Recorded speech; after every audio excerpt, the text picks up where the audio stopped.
কে রাসূলুল্লাহকে ভালোবেসে শরীয়তকে ভালোবেসে আল্লাহকে ভালোবেসে ঠিক কিনা বলুন। আর কেউ দাঁড়িয়েকে মুসলমানকে ধোঁকা দেওয়ার জন্য ঠিক কিনা বলুন। কেউ টুপি মাথায় দেয় আমার রাসূলুল্লাহকে প্রেমে মহাব্বতে টুপি মাথায় দেয়, আর কেউ টুপি মাথায় দেয় সমাজের মানুষের কাছে নাম কেনার জন্য। কেউ নামাজ পড়ে আল্লাহ রাসূলকে রাজি করার জন্য, আর কেউ নামাজ পড়ে পৃথিবীর মানুষ যাতে আমার নামাজি বলে। কেউ হজে যায় যাতে হজটা যাওয়ার আগে আল্লাহকে কেঁদে কেঁদে বলে আল্লাহ আমার হজটা যাতে কবুল হয়, আল্লাহ আপনার কাবাটা যাতে তওয়াফ করতে পারি, হজরে আসওয়াদটা যাতে চুমা দিতে পারি। আল্লাহ যখন বাইতুল্লাহ গিয়ে বলবো লাব্বাইক লাব্বাইক লাব্বাইক লাব্বাইক লাব্বাইক, আল্লাহ আপনি আমার ডাকটা কবুল করুন কবুল করুন কবুল করুন। আর কেউ হজে যায়, বর্তমান হজে গিয়ে এখন ফটো হচ্ছে ভিডিও হচ্ছে, তওয়াফ করছে ভিডিও করছে, হাজরে আসওয়াদে যাচ্ছে ভিডিও করছে, আপনার জান্নাতুল বাকিতে যাচ্ছে ভিডিও করছে, আরাফাতে যাচ্ছে ভিডিও করছে। এই মুসলমান ছেলেরা এগুলোকে ভিডিও দেখানোর জন্য না ইবাদতটা চেষ্টা করতে হবে আল্লাহ দরবারে যাতে কবুল হয়। সেই জন্য রাসূলুল্লাহ বলেছেন পৃথিবীর জমিনে কেউ হজ করবে আল্লাহ রাসূলকে রাজি করার জন্য, আর কেউ হজ করবে দুনিয়ার মানুষের কাছ থেকে সম্মান পাওয়ার জন্য। ওটা ক্যাটাগরির লোক বুঝতে পারছেন তো? সেই জন্য কোরআন ভাগ করে দিয়েছে, আমার কথা নয়। কোরআন বলছে একটা হলো মুসলিম, জোরে বলেন, একটা হলো মুসলিম, আরেকটা হলো ইমানদার, আরেকটা কি, আরেকটা হলো ইমানদার। কোরআন কটা ভাগ করছে দেখুন, আমার কথা নয়। কোরআন আরেকটা ভাগ করলেন, 3 নম্বর হলো মুত্তাকি। কি মুত্তাকি। কোরআন 4র্থ নম্বর ভাগ করলেন, আরেকটা হবে মুহসিন। কি হবে? মুহসিন। কোরআন আরেকটা ভাগ করলেন, পৃথিবীর জমিনে আরেকটা পাওয়া যাবে, সেটা হলো মুনাফিক। কি পাওয়া যাবে? জোরে বলেন, কি পাওয়া যাবে? মুনাফিক। আল্লাহ কোরআনে মুনাফিক বলে একটা সূরাও নাজিল করলেন। আল্লাহ রাব্বুল আলামিন আল্লাহ তার নবীকে জানিয়ে দিচ্ছেন হাবিবি এই মুনাফিকরা কত বড় বেঈমান, কত কঠিন, কত খারাপ জায়গা। দেখুন এই হাবিব তুমি কাফেরদেরকে দেখে ভয় পাও, কিন্তু আমি আল্লাহ ভয় পাই মুনাফিকের দেখে। কাকে দেখে? মুনাফিকের দেখে। যদি বলেন কেমন? বুখারীর riwayat হাদিস শরীফে রাসূলুল্লাহর সঙ্গে কাফেররা একদিন সিদ্ধান্ত আলোচনা হচ্ছে, হাবিব মুহাম্মদ সাল্লাল্লাহু আলাইহি ওয়াসাল্লাম আপনি কি চান বলুন, আপনি কি নেবেন বলুন। আপনি যদি আপনার ধর্ম ছেড়ে দেন, প্রচার বন্ধ করে দেন, মক্কার যে নারীকে চাইবেন বিয়ে করতে আমরা দেব, মক্কার যদি অট্টালিকা চান দেব, মক্কার ধন সম্পদ চান দেব। রাসূল না করে দিলেন। কাফেররা এবার বললেন মুহাম্মদ সাল্লাল্লাহু আলাইহি ওয়াসাল্লাম আমাদের কথায় রাজি যদি না হও, তাহলে তোমার কথায় রাজি হব। আমরা তোমার রবের প্রতি ঈমান আনব, তোমার রবকে মানব, তোমাকেও মানব। তবে আমরা তো কাফেরদের লিডার, আমাদের সঙ্গে স্পেশাল আলোচনা করতে হবে, আমাদের সঙ্গে স্পেশাল কথাবার্তা বলতে হবে। আমরা যখন আপনার কাছে যাব, ওই গরিব, অন্ধ, কালো, দুঃখ ব্যক্তি অন্য কেউ যাতে না থাকে, কারণ আমরা হলাম লিডার, আমাদের সঙ্গে আলাদা স্পেশাল সুযোগ দিতে হবে। এখন এই রকম যদি বলে, রাসূল তো চিন্তা করছে এরা কাফের, এরা যদি ফিরে আসে লিডাররা, তাহলে মনে হয় ঘুরে যাবে, ইসলামের অনেক লাভ হবে। রাসূল বললেন ঠিক আছে সময় দেব। তাদেরকে সময় দিলেন। আবু জাহাল হাজির, আবু লাহাব হাজির, উতবা সাইবা হাজির, আবু সুফিয়ান ও হাজির। কাফেরদের লিডাররা রাসূলের সঙ্গে আলোচনা করছে। এই মুসলমান ইসলাম কি দেখুন, একটা একটা করে ধাপে বুঝলে বুঝতে পারবেন ইসলাম কি দেখুন। রাসূল কাফেরদের সঙ্গে আলোচনা করছে। কাফেরদের এলি তেলি লোক নয়, ছোটখাটো লোক নয়, বড় বড় লিডাররা। এমন সময় রাসূলুল্লাহর একজন সাহাবী ছিলেন, অন্ধ সাহাবী। অন্ধ বলতে বোঝেন কানা একটা আলাদা, একটা চোখ যার বন্ধ থাকে আর একটা খোলা থাকে, সেটার নাম হলো কানা। আর অন্ধ বলতে দুটো যার বন্ধ থাকে, ঠিক কিনা বলুন? অন্ধ শুনতে পায় কিন্তু দেখতে পায় না। সে শুনতে পাচ্ছে রাসূলুল্লাহ বসে বসে কথা বলছে, নবী বসে আছে কথা বলছে, কিন্তু নবীকে দেখতে পাচ্ছে না যে কাদের সঙ্গে কথা বলছে। অন্ধ সাহাবীটা রাসূলুল্লাহর পাশে দূরে দাঁড়িয়ে দাঁড়িয়ে আল্লাহ নবীকে সালাম দিলেন, দিয়ে জিজ্ঞেস করছেন, হাবিব আপনি বলেছেন প্রতি ওয়াক্তের নামাজ জামাতে আদায় করতে হবে। কিসের নামাজ? প্রতি ওয়াক্তের নামাজ কোথায় আদায় করতে হবে? জামাতে আদায় করতে হবে। ইয়া রাসূলুল্লাহ, হাবিবাল্লাহ, হুজুর আমি তো অন্ধ, এই দলিলটা, এই ফতোয়াটা, এই আইনটা কি আমার জন্য? আমি তো অন্ধ, দেখতে পাই না, এই আইনটা কি আমার জন্য? রাসূলকে জিজ্ঞেস করেছে, রাসূল জবাব দেয়, কারণ এদের সঙ্গে কথাতে ব্যস্ত লিডার। আল্লাহ নবীকে আবার প্রশ্ন করলেন, রাসূলুল্লাহ জবাব দিলেন না। কোন ব্যক্তি গিয়ে দেখবেন এইরকম, আমরা যখন খাস আলোচনা হয়, কেউ যদি গিয়ে বারে বারে আওয়াজ দেয়, বিরক্ত হয়ে যায় না? দেখতে পাচ্ছ না আমি একটা ভালো আলোচনাতে আছি, কথা বলছে না, কোন আওয়াজ উত্তর দিচ্ছে না। আবার ইয়া রাসূলুল্লাহ, এই আইনটা আমারও জন্য। আল্লাহ নবী বিশ্বনবী রাহমাতুল লিল আলামিন দ্বিতীয়বার যেন একটু নারাজ হয়ে গেছে। সাহাবীরা কে দেখছে?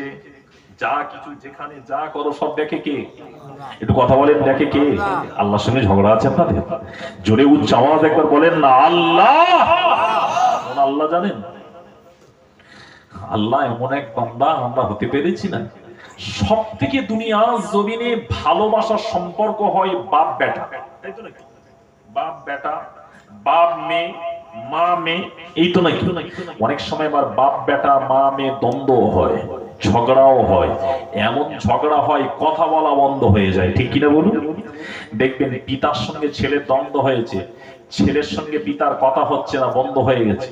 ছেলে গিয়ে চায়ের দোকানে অভিযোগ করে, বাপ এসে চায়ের দোকানে অভিযোগ করে, ঠিক কিনা বলুন? দ্বন্দ্ব সমাধান হচ্ছে না। বাপ কাঁদছে, ছেলেও কাঁদছে, দ্বন্দ্ব সমাধান। আচ্ছা, পিতা কি করে? ডেকেছে, আয় বাপ, তোর ক্ষমা করে দি। এই বলে কোনদিন? এই কি গো বলে? যত ভালোবাসুক না কেন বলে, আয় ক্ষমা চা, তুই আমার কাছে ভুল করেছিস, ক্ষমা চা, বলে। অনেক সময় ছেলে ছোট হয়ে ক্ষমা চাইতে গেলেও অনেক সময় ক্ষমা করে, অনেক সময় ক্ষমাও করে না। আল্লাহ কোন আল্লাহ জানেন?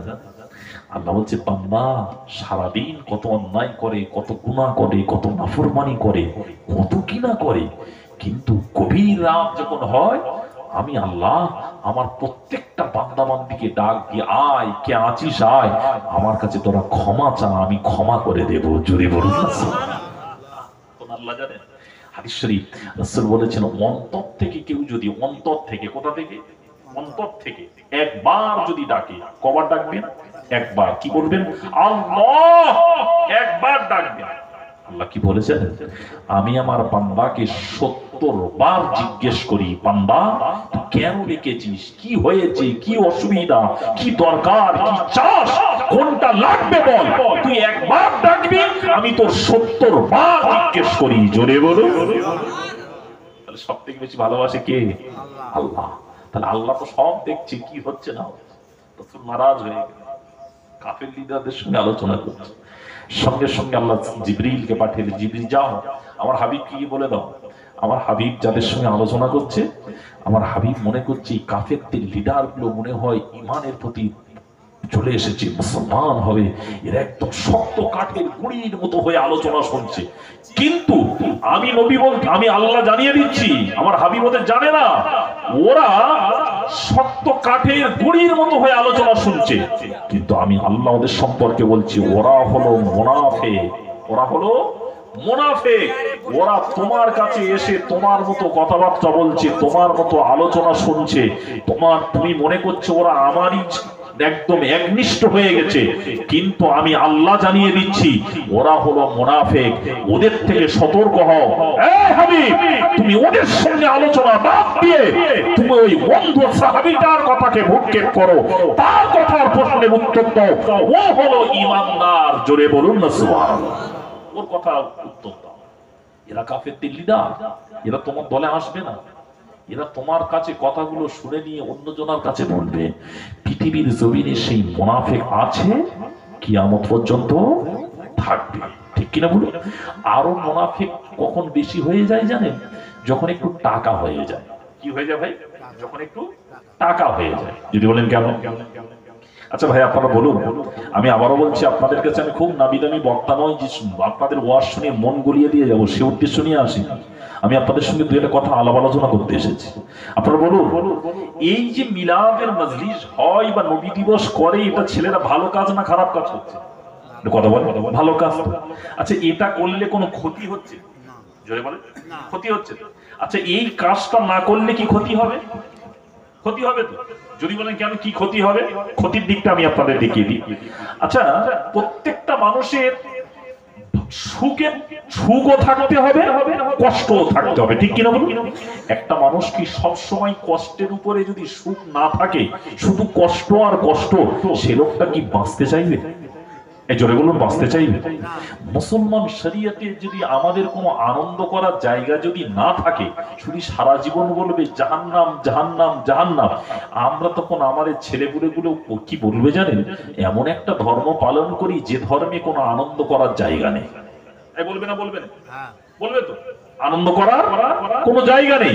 তাহলে এ ধর্ম আনন্দ করার জায়গা নেই যখন, হিন্দু ভাইদের পূজাতে কি অন্তত একটু আনন্দ করে আসে। ওদের কত আনন্দ জানিস? ওদের আনন্দ থেকে একটু হাজির হয়ে আসে। এবার যদি বলেন তাহলে এই একটা আনন্দ, আমরা মুসলমান শরিয়ত আনন্দ করব, শরিয়তের গণ্ডির ভিতরে দিয়ে আনন্দ করব। ঠিক কিনা বলুন? আমরা গণ্ডির বাইরে আনন্দ নয়। এইরকম জলসা হলে আজকের এই পাড়ার ছেলে মেয়েদের মনে একটা আনন্দ হচ্ছে না যে আমাদের পাড়ায় আজকের জলসা হচ্ছে, আমাদের পাড়ায় আজকের আলো হয়েছে, দিয়েছে, কত সুন্দর সাজিয়েছে, মাইক লাইট দিয়েছে, বক্তারা আসবে, আলেম ওলামারা আসবে, কোরআন হাদিসের আলোচনা করবে, আমরা সেগুলো শুনবো। এটা তাদের ভালো লাগছে না? ভালো লাগে? কিন্তু ভালো লাগছে তো, আনন্দ হচ্ছে তো। তাহলে এটা কখন বিরোধী করছে? কারা বিরোধী করছে? দেখবেন যাদের দুটো টাকা হয়েছে। কি টাকা দিয়েছে? টাকা হয়েছে যখন, কখন? ওই টাকাওয়ালারা প্রশ্ন তুলবে, চাঁদা তুলবে, ওসব করে কি লাভ আছে? ঠিক কিনা বলুন? কি বলবে? ওসব করে কি লাভ আছে? কোন লাভ আছে? আরে লাভের জায়গায় গেলে তবে তো লাভ পাওয়া যাবে। কি লাভটা আছে তাহলে যারা জানে তাদেরকে জিজ্ঞেস করতে হবে যে লাভটা কি। যদি বলেন কি লাভ, আমি আপনাদের ছোট আর একটু দলিল দিয়ে দিই। দেখো, অর্থ উপার্জন করার ক্ষমতা দিয়েছে কে? একটু জোরে বলেন। হাত ভালো রেখেছে কে? আল্লাহ। চোখ দুটো ভালো রেখেছে কে? আল্লাহ। আল্লাহ চাইলে তো দুটো চোখ এক সেকেন্ডেও আপনাকে বন্ধ করে দিতে পারে। আল্লাহ চাইলে তো একটা হাত আপনাকে বন্ধ করে দিতে পারে। ঠিক কিনা বলুন? আচ্ছা, আল্লাহ আপনাকে উপার্জন করার ক্ষমতা দিয়েছে, সেই আল্লাহর আদেশ, বান্দা তুমি যা ইনকাম করবে সেই ইনকামের অর্থকে তিনটে ভাগে ভাগ করো। কটা ভাগে? তিনটে ভাগ। একটা তোমার সংসারের খরচায় লাগাও, একটা জমা রাখো, একটা আল্লাহ ও রসুলের রাস্তায় ব্যয় করো। জোরে বলো। তিনটে ভাগ করো, একটা নিজের খরচা রাখো, একটা জমা রাখো, জমা করো, আর একটা আল্লাহ ও রসুলের রাস্তায় ব্যয় করো। কারণ ইনকাম করার ক্ষমতা দিয়েছি আমি আল্লাহ। তাহলে আমি আল্লাহ যদি দিয়েছি, তাহলে আমার জন্য কি তোমার একটু শুকরিয়া আদায় করা যাবে না? একটুও দেওয়া যাবে না? মুসলমান দেখবেন যারা একটু টাকাওয়ালা হয়, যারা একটু জেনারেল শিক্ষিত হয়, এরা হলো ওইসব মোল্লা মৌলবীদের এসে মিলাদ ফিলাদ করে কোনো লাভ নেই। এক কাজ কর না, কোথায় নামটা প্রচার হবে দেখ, কোথায় খেলা হচ্ছে ৫,০০০ টাকা দেব, কোথায় ফাংশন হচ্ছে সেখানে ২,০০০ টাকা দেব, কোথায় দেখবেন নাচ গানের অ্যারেঞ্জমেন্ট হয়েছে সেখানে দেখবেন ২,০০০ টাকা ছাড়া দেব। ওটার বেলা তখন প্রশ্ন উঠবে না, বলে দূর এইসব করে কি হচ্ছে। আবার কি বলবে জানেন? বলে তোরা জানিস, তোরা এসব জানিস না, এসব মিলাদ টিলাদ করা বেদাত। বলবে এই কি বলে মিলাদ টিলাদ করা বেদাত? চায়ের দোকানে বলে বসে বসে আলোচনা হচ্ছে, বাপ দাদা তো এইসব এই ফুরফুরার হুজুররা এইসব মাওলানারা এইসব করে, এইসব মিলাদ টিলাদ রাসূলের জামানায় হয়নি, সাহাবীরা করেনি, এসব করা বিদআত। বিদআত চারটে শব্দ, কটা শব্দ আরবি? একটু কথা বলেন, কটা শব্দ? চারটে। এই চারটে শব্দ বিদআত। যদি জিজ্ঞেস করে বিদআত মানে কি, ও তা জানে না, বা যদি জানে এক কথাই বলবে রাসূলের জামানায় যেটা হয়নি, সাহাবীদের জামানায় যেটা হয়নি সেটা বিদআত। এই তো।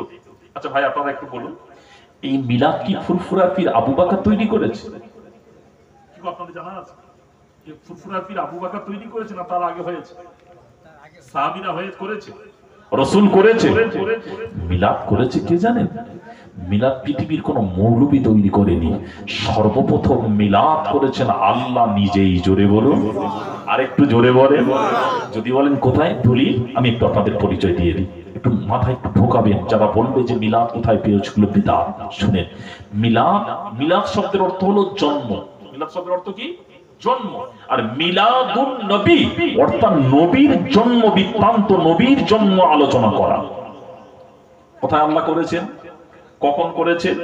আচ্ছা, রাসূল আসবে জানে কে? পৃথিবীর জমিনে নবী কবে আসবে, কখন আসবে জানে কে? আল্লাহ জানে। মা আমিনার গর্ভে এসেছে, গর্ভে থেকে কবে ভূমিষ্ঠ হবে জানে কে? আল্লাহ। তাছাড়া কেউ জানে? জোরে বলুন, তাছাড়া কেউ জানে? মিলাদ হচ্ছে দেখুন, আল্লাহ মিলাদ করছে দেখুন। যারা বলে যে মিলাদ এই মৌলবীরা করেছে, একটু দলিল নেন, শোনেন আমার কথাটা। ইমাম কাসতালানি, ইমাম বাইহাকি, ইমাম আপনার তিরমিজি আপনারা বর্ণনা করেছেন আল্লাহ রাব্বুল আলামিন মিলাদ করছে কোথায় দেখো। আল্লাহ বলছেন আসমানগুলো আজকে সুসজ্জিত করো। কোনগুলো? আসমান। আসমান কটা? একটা, সাতটা। কটা? সাতটা। আসমানগুলো সাজাও। সব সাজানো হয়েছে। ফেরেশতারা জিজ্ঞেস করছে আল্লাহ আজকের আসমান সাজাতে বলছেন কেন, কি হয়েছে? আল্লাহ বলছে আজকের আমার আখিরি নবী দুনিয়া জমিনে বেলাবাদ হবে। জোরে বলুন না সুবহানাল্লাহ। আল্লাহ আসমান সাজাতে বললেন, জমিনকে বললেন জমিন তুমি আজকে সুসজ্জিত হও, তুমি আজকে বড় আনন্দ হবে। কেন? আল্লাহ আমার কি হয়েছে? জমিন তোর জমিনের উপরে তোর বুকে আজকের আমার রাসূল নবীদের নবী আজকের বেলাবাদ হবে, পায়দাইশ হবে, ভূমিষ্ঠ হবে। জোরে বলুন না সুবহানাল্লাহ। এই জমিন তুমি সুসজ্জিত থাকো। ফেরেশতাদের খবর দিলেন কে? আল্লাহ। আসমানগুলো সাজালেন কে? আল্লাহ। জমিনকে জানালেন কে? আল্লাহ। আল্লাহ এবার বলছে রাত আমার নবীর বেলাবাদ হবে। রাত বলছে আল্লাহ আমার নবীর বেলাবাদ হবে যখন, আর নবীর বেলাবাদ তো আমার রাতেই যেন হয়। আল্লাহ দিনকে জানালেন দিন নবীর বেলাবাদ হবে। দিন আরজ করছে আল্লাহ আমার নবীর বেলাবাদটা যেন আমার দিনেই হয়। আল্লাহ বলছেন দিন কেউ কষ্ট দিল না, রাত কেউ কষ্ট দিল না, আর রাত শেষ হচ্ছে, দিন শুরু হচ্ছে। আল্লাহ উভয়ের মধ্যবর্তীতে আমার নবীকে দুনিয়া জমিনে আগমন ঘটিয়ে দিলেন। জোরে বলুন। তাহলে মিলাদ করলো কে? জোরে বলুন, জানালো কে? মিলাদ করেছে তো আল্লাহ। ও মৌলবী যে মৌলবীরা মিলাদ করে এটা বিদআত, তাহলে আল্লাহ কি বিদআত করেছে? মিলাদ জানিয়েছে আমার আল্লাহ, ঠিক কিনা বলুন ভাই আমার। ফেরেশতারা রাজি, সব রাজি, পশু পাখি গাছপালা জীব জন্তু সবাই রাজি। মা আমিনা বলছেন যেদিন আমার গর্ভে সন্তান আছে ভূমিষ্ঠ হবে, আরে সন্তান ভূমিষ্ঠ হতে গেলে মায়ের গর্ভে তার তো প্রসব বেদনা হয়, কিন্তু আগে থেকে কিছু অনুভব করে বুঝতে পারে। আমি বলছি আমি কিছু বুঝতে পারছি না, তবে কাবার চতুর্দিকে পশু পাখিরা যেন তারা ঘুরছে আর তাদের আওয়াজ একটা আসছে, মারহাবা ইয়া রাসূলুল্লাহ, মারহাবা ইয়া রাসূলুল্লাহ। ও রাসূলের আগমন, রাসূলের স্বাগতম জানাচ্ছে তারা। একটা আওয়াজ আসছে যেন গমগমে। আমি আমিনা কিছু বুঝতে পারছি না। দরজা বন্ধ করে দিয়েছি রাতের বেলা, আমি একা। আর সন্তান ভূমিষ্ঠ হলে, প্রসব বেদনা হলে নারীরা অন্য নারীদেরকে তো নেবে সাহায্য করার জন্য, এ তো আল্লাহ চাইছে অন্য কোন নারীকে এখানে দেব না। আমিনার ঘরের দরজা বন্ধ হয়ে গেছে। হঠাৎ কবি রাত্রিতে অপরিচিত চারজন নারী হাজির। কে? আমি হলাম আদম নবীর স্ত্রী হাওয়া আলাইহিস সালাতু ওয়াস সালাম। তুমি কে? আমি হলাম মারিয়াম। তুমি কে? আমি হলাম আসিয়া। আরে তোমরা কেন? আমেনা, আল্লাহ আমাদেরকে এখানে পাঠিয়েছে এই জন্য আজকের এমন একজন ব্যক্তি আসবে যিনি আপনার গর্ভে থেকে ভূমিষ্ঠ হবে, যাকে আল্লাহ লকব দিয়েছেন যিনি হলেন রহমাতাল লিল আলামিন। রহমাতাল লিল আলামিনের ভূমিষ্ঠতে আমাদেরকে সাহায্য করার জন্য পাঠিয়েছে। জোরে বলুন। জানাচ্ছেন কে? মিলাদ করছেন কে? ও মৌলবীরা বড় মিলাদ আমরা করিনি, তাহলে বেদাত খুঁজে পাচ্ছ যে বেদাত এটা করেনি, আল্লাহ বেদাত করেছেন, মিলাদ করা শিখিয়েছ তোমার আল্লাহ। রাসূলের শান মান, রাসূলের বিলাদতের আলোচনা হয়েছে। এবার বলবেন বিদাত, আচ্ছা বিদাত রাসূলের জামানায় যেটা হয়েছে শুধু এটাই খুঁজতে পারছো বিলাদ, মেনে নিলাম তোমার কথা কিছুক্ষণের জন্য। ও রাসূলের জামানায় পাকা মসজিদ ছিল, একটু কথা বলবেন, পাকা মসজিদ ছিল? আচ্ছা পাকা বাদ দিলাম, রাসূলের জামানায় পাথরওয়ালা মসজিদ ছিল। এখন মসজিদগুলোতে আবার এসিও লাগানো হয়েছে, ঠিক কিনা বলুন? ছিল, এগুলো খুঁজে পাওনি যেটা বিদআত? মসজিদে পাথর লাগানো হচ্ছে, এসি লাগানো হচ্ছে, টালি লাগানো হচ্ছে, সেটার বেলা বেদাত খুঁজে পায়নি। আর এ তো নবীর যুগে ছিল না, এ তো সাহাবীদের যুগে ছিল না, এ তাবিঈদের যুগে ছিল না, এ তো অনেক পরে এসি এসেছে, অনেক পরে পাথর হয়েছে। তোমরা সেগুলো খুঁজে পাওনি যেটা বেদাত, সেটার বেলা বলি ফতোয়া নেই। এই মাইকে আযান হচ্ছে, এও তো বেদাত, এটাও বেদাত। রাসূলের জামানায় ছিল না, সাহাবীদের জামানায় ছিল না, এটাও তো বেদাত। ও আরো গেলাম, আরো কোথায় বেদাত হচ্ছে দেখুন। আমরা যে পোশাকগুলো পরি, কাপড়গুলো আমরা একটু ভালো কিনি না খারাপ কিনি? মোটা চটের মতো। রাসূলুল্লাহর জামানায় নবী জামা গায়ে দিতেন, হাদিস পাক এসেছে, মোটা মোটা কাপড়। তখনকার জামানায় যেটা ছিল, এখন আমরা এই মোটা কাপড় গায়ে দিতে চাই, কত ফ্যান্সি সুন্দর প্রেস করে ইস্ত্রি করে, ঠিক কিনা বলুন? রাসূলের জামানায় তো ছিল না। তাহলে এই রকম পোশাক পরা এটাও বেদাত, এরকম পোশাক পরা এটাও বেদাত। বেদাত আরো বেদাত নাও।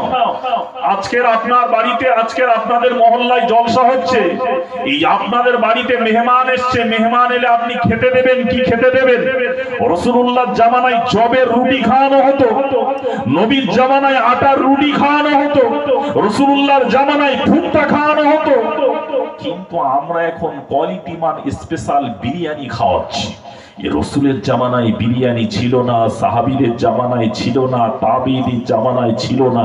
তাহলে এই বিরিয়ানি খাওয়াটাও বেদাত, সেগুলো খুঁজে পাও। নবীর শানে মিলাদ হবে, নবীর শানে কথাবার্তা হবে, মৌলবীরা খালি খুঁজে পাচ্ছে এটা বেদাত, এটা বেদাত। ভাইরা, ছেলেরা, যুবকেরা, তরুণেরা ও সোনার বন্ধুরা, তাই আমি আপনাদেরকে পায়ে ধরে বলবো, যারা রাসূলুল্লাহর মিলাদের বিরোধী করে, যারা রাসূলুল্লাহর মিলাদের কথাবার্তা নিয়ে কথাবার্তা কটূক্তি করে, আমি পরিষ্কার ফতোয়া দিয়ে যাচ্ছি, তাদেরকে মুসলমান বলে মানা হবে না, হবে না, হবে না। দলিলটা আমার নয়, ফতোয়াটা আমার নয়, কথাটা আমার নয়, হাফেজ ইমাম জালালউদ্দিন সুয়ুতী রাহমাতুল্লাহ হুজুরের কথা। কেউ যদি রাসূলুল্লাহর সামান্য চুল নিয়ে যদি কেউ কটূক্তি করে, কেউ যদি রাসূলুল্লাহর সামান্য চুলের বিরোধী করে, সে ব্যক্তিটা মুসলমান থাকতে পারবে না, পারবে না। আপনার যোগ্যতা থাকতে পারে, ডিগ্রি থাকতে পারে, আপনার যাই কিছু থাক না কেন, আমার নবীর একটা চুল নিয়ে আপনাকে কোনো বিরোধী করা যাবে না। আপনি জলসায় 200 টাকা চাঁদা দিতে পারেননি, তাই বলে আপনি জলসা সম্পর্কে বড় কথা বলার অধিকার আপনার নেই, আপনি জলসা নিয়ে কটূক্তি করার অধিকার নেই। যখন যে জিনিসটা রাসূলুল্লাহর সঙ্গে জড়িয়ে গিয়েছে, সেই জায়গায় কথা বলতে গেলে মুখের লাগামটা টানতে হবে। খবরদার, নবীর সঙ্গে যখন জড়িয়ে যাবে মুখের লাগাম টানো, যদি না টানো কি হবে? হাফেজ ইমাম জালালউদ্দিন সুয়ুতী রাহমাতুল্লাহ হুজুর লেখেন, হাসরের ময়দানে টোটাল কাতার হবে 120টা। কটা? জোরে বলেন কটা? তার মধ্যে আমার নবীর উম্মতের কাতার হবে কটা? শুনুন, 80টা। কটা? 80টা। রাসূলুল্লাহ উম্মতের মর্যাদা দেখো, উম্মত যদি হয় এবার মূল জিনিস শুনুন ছেলেরা, রাসূলুল্লাহর উম্মতের ভালোবাসার লাভ কি আছে শুনুন। ইমাম জালালউদ্দিন সুয়ুতী হুজুর লেখেন, জান্নাতে যেতে গেলে প্রথমে দুটো জিনিস আপনাকে লাগবে। কটা জিনিস? দুটো জিনিস। নাম্বার ওয়ান ঈমান আর আমল। নাম্বার ওয়ান ঈমান, নাম্বার টু আমল। বাবাজি, ছেলেরা, যুবকেরা, তরুণেরা, আমি আপনাদের আরেকটু বোঝাই, জান্নাত জাহান্নাম তো আমাদের সর্বশেষ স্থান, ঠিক কিনা বলুন? আমরা অনেকে কি বলে থাকি জানেন? মানুষটা মারা গেছে, শেষ হয়ে গেছে, সব শেষ, ঠিক কিনা বলুন? বলা যাবে? জোরে বলেন, বলা যাবে? এই বাবাজি ছেলেরা, কোরআন বলছে না না না, আমি ছিলাম আলামে আরওয়া, রূহ জগতে, ওখান থেকে এলাম মায়ের গর্ভে, ওখান থেকে এলাম দুনিয়ায়, দুনিয়া থেকে এলাম কবরে, কবর থেকে তোলা হবে যেখানে, সেই দিনটার সেই জায়গাটার নাম হলো হাসরের ময়দান। কোথায় তোলা হবে? হাসরের ময়দান। এরপরে বিচার হবে। এরপরে কি হবে? বিচার হবে। এবারে আপনার গন্তব্যস্থল শেষ জায়গায় পাঠানো হবে, জান্নাত না জাহান্নাম, ঠিক কিনা বলুন? তাহলে মুসলমানের জায়গা দুটো শেষ হবে, জান্নাত না জাহান্নাম, ঠিক কিনা বলুন? বাবাজি ছেলেরা, যুবকেরা, তরুণেরা, হাসরের ময়দান তখন চলবে, বিচার শুরু হবে না। হাসরের ময়দান চলছে, কোনো বিচার হয়নি, সব উঠেছে, সবাইকে তোলা হয়েছে। হিন্দু, খ্রিস্টান, বৌদ্ধ, জৈন, কাউরা, বাপ আদম থেকে নিয়ে কিয়ামত পর্যন্ত যত মানুষ মারা গিয়েছে সব তোলা হবে। এবার যদি বলেন কেমন করে তোলা হবে? ভাইরা আমার, কোরআন পড়ছিলাম, আপনার তাফসীরে জালালাইন পড়ছিলাম। আল্লাহ নবী ইব্রাহিম একদিন আল্লাহকে প্রশ্ন করলেন, মাবুদ গো, আপনি বলেছেন আদম নবী থেকে নিয়ে কিয়ামত পর্যন্ত যা কিছু মারা গেছে সব তোলা হবে। আল্লাহ, এটা আপনি তুলবেন আমার বিশ্বাস, তবে কেমন করে তুলবেন একটু দেখতে চাই। আল্লাহ যদি দেখান তাহলে আরো বিশ্বাসটা আরো মজবুত হয়ে যাবে। এমন সময় আল্লাহ বললেন, এই ইব্রাহিম, এক কাজ করো, তোমার কাছে দুটো শখের পাখি আছে। আল্লাহ আছে। আল্লাহ বলছে, ইব্রাহিম, পাখি দুটো আল্লাহর নামে জবাই করো। কার নামে? কোন কিছু জবাই করতে এলে কার নামে? আল্লাহর নামে।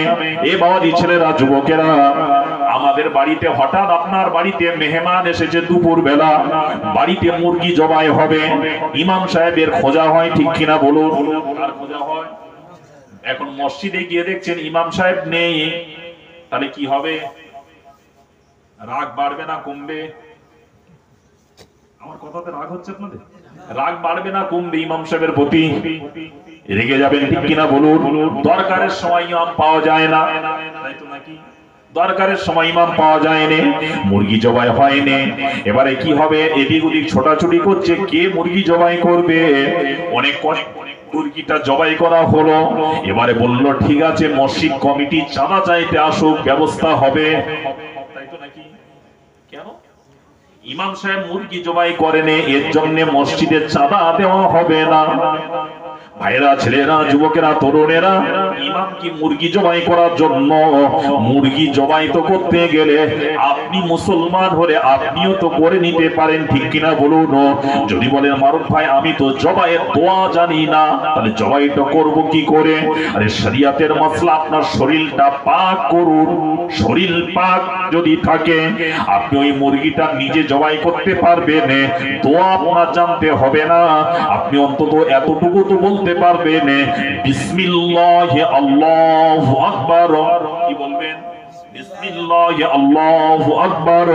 ইমাম আযম আবু হানিফা বললেন, যে পশুটাতে জবাই আল্লাহর নামে জবাই করা হয়, ওই পশুটা মুসলমানের জন্য খাওয়া হালাল হালাল হালাল। আর যে পশুটা আল্লাহর নামে জবাই হয় না, ওই পশুর গোশত খাওয়া হারাম হারাম হারাম।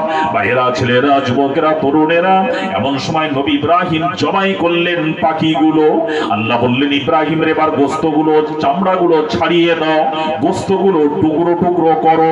করা হলো। আল্লাহ বললেন, ইব্রাহিম, সব পাখির গোশতকে এক জায়গায় করো, মাখিয়ে দাও, মিশিয়ে দাও, দিয়ে এবারে কোনটা কোন পাখির গোশত আলাদা করো। করা যাবে? এই ছেলেরা, করা যাবে? বিজ্ঞানী সায়েন্সের এমন কোন মেশিন আছে আলাদা করবে? পারা যাবে না, হলো না। আল্লাহ বলছে ইব্রাহিম আরেকটু কঠিন করো, ওই গোস্তগুলোকে তিনটে ভাগ করো, আবার করে তিনটে পাহাড়ের উপরে রেখে দাও, দিয়ে তুমি এবার ডাক দাও, আয় আমার পাখিরা কোথায় আছিস, আয় আয় চলে আয়। ইব্রাহিম নবী বলছে আল্লাহ তখন ডাকতাম ওরা ডাক শুনতে পেত, জান ছিল, আল্লাহ এখন তোদের জান নেই, ওরা শুনতে পাবে কি করে, আসবে কি করে? আল্লাহ বলছেন নবী ইব্রাহিম ডেকে দেখো। আল্লাহ নবী ইব্রাহিম ডাক দিলেন, আয় পাখিরা চলে আয়। বলার সঙ্গে সঙ্গে ওই পাখিগুলো পূর্বের ন্যায় আল্লাহর হুকুমে জীবিত হয়ে নবী ইব্রাহিম খলিলুল্লাহর কাছে হাজির হয়ে গেলেন। জোরে বলুন। ইব্রাহিম নবী হাতে করে ধরে নিয়ে দেখছেন, আল্লাহ বলছে ইব্রাহিম সেই পাখি না অন্য পাখি, দেখো গোস্ত চামড়া আছে না নেই দেখো। ইব্রাহিম নবী বলছে আল্লাহ এ তো সেই পাখি। আল্লাহ বলল ইব্রাহিম আমি যদি এই রকম মৃতকে যদি জীবিত করে দিতে পারি, খন্ড খন্ড গোস্ত টুকরো গুলোকে একত্রিত করে যদি আবার পূর্বের ন্যায় পাখি বানিয়ে জীবিত করে দিতে পারি, যেটা পৃথিবীর কোন বৈজ্ঞানিক সায়েন্স কোনো পারবে না, আমি আল্লাহ যদি পারি, তার ইব্রাহিম তোমার কি বিশ্বাস হলো আমি আদম থেকে নিয়ে কিয়ামত পর্যন্ত আবার সবকে পুনরায় তুলব?